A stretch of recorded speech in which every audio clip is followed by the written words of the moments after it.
La Foresta.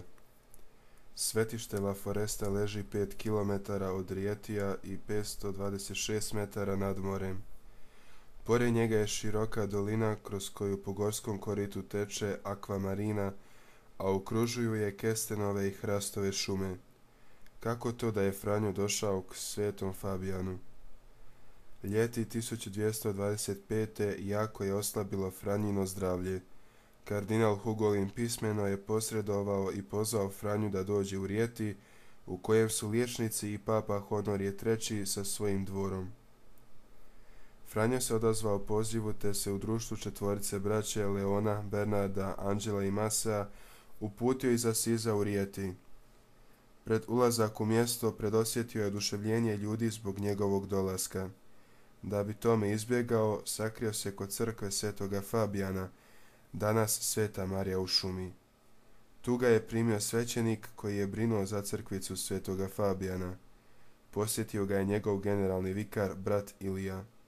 Kad je ovaj vidio da je Franjino zdravlje loše, odmah mu je preporučio liječenje, kao uostalom i kardinal Hugolin. Što više, rekao je da želi biti nazočan kad liječnik započne svoj zahvat da bi ga hrabrio. Brat Ilija je u tim danima postao očevidac dva događaja, čuda s grožđem i nastanku nekoliko kitica pjesme brata Sunca.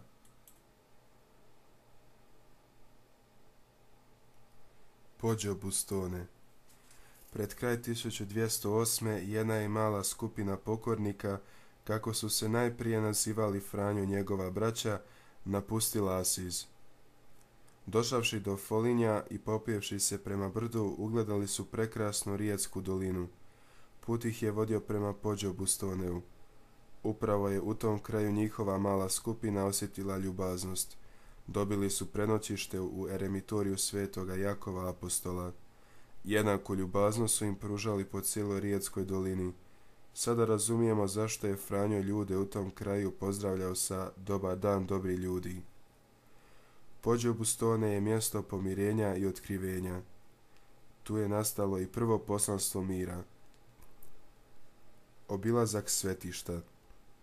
Poggio Bustone leži 750 metara nad morem. S ovog se mjesta vidi cijela Rijetska dolina. Samostan i crkva nalaze se približno 800 metara nad morem. Jednobrodna crkva Svetoga Jakova starijega iz 14. stoljeća je vrlo jednostavna. Na ulazu s desne je sveti Anto Padovanski s djetetom Isusom. Slijeva na zidu nalazi se sveta obitelj, a dolje je Poggio Bustone nad kojim bdiju sveti Franjo i sveti Anto. Samostanski atrij. To je vrlo jednostavan i potječe iz triju različitih stoljeća, 13., 14. i 17. Donji eremitorij. Donji eremitorij se nalazi ispod samostana, a do njega dolazimo stepenicama. Eremitoriji sastavljaju dvije malene kapele. U jednoj prirodnoj i neobrađenijoj nalaze se drveni križ i dva staklena prozora. Na jednom prozoru je slika ozdravljenja nekog djeteta iz Poggio Bustonea, a na drugom je ozdravljenje gubavca koje se dogodilo u 17. stoljeću kada se umivao vodom iz Franjina izvora. U drugoj, bolje obrađenoj kapeli je prozor koji predstavlja Franju koji priznaje da je bio neumjeren u jelu. Kapelica mira. Do ove kapelice dolazimo kamenitim klancem. U sredini klanca je kip Svetoga Franje koji se smije, a načinio ga je Lorenzo Ferri. Na natpisu piše: Kapelica mira. Kada je Franjo 1209. otišao s ovoga brda, pozvao je k sebi 7 drugova i rekao im: Pođite, predragi, dvojica po dvojica na različite krajeve zemlje i ljudima navješujte mir. Gornji eremitorij. Do njega dolazimo laganim hodom po strmom putu u 30 minuta.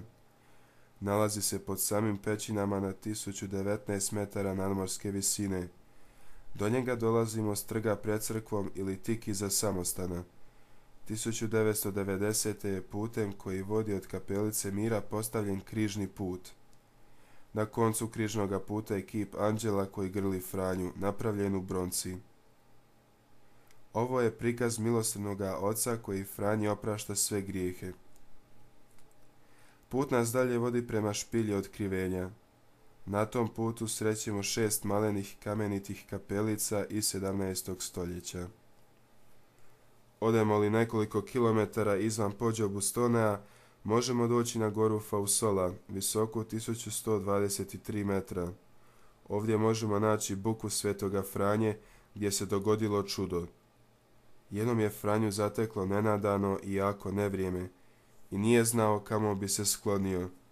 Od silnog vjetra i kiše maknuo se pod neku bukvu koja se na čudesan način pretvorila u ogroman kišobran. Razgranatost krošnje bila je upravo nevjerojatna, 22 metra u promjeru, što nalazimo još samo u Engleskoj i Sjevernoj Americi.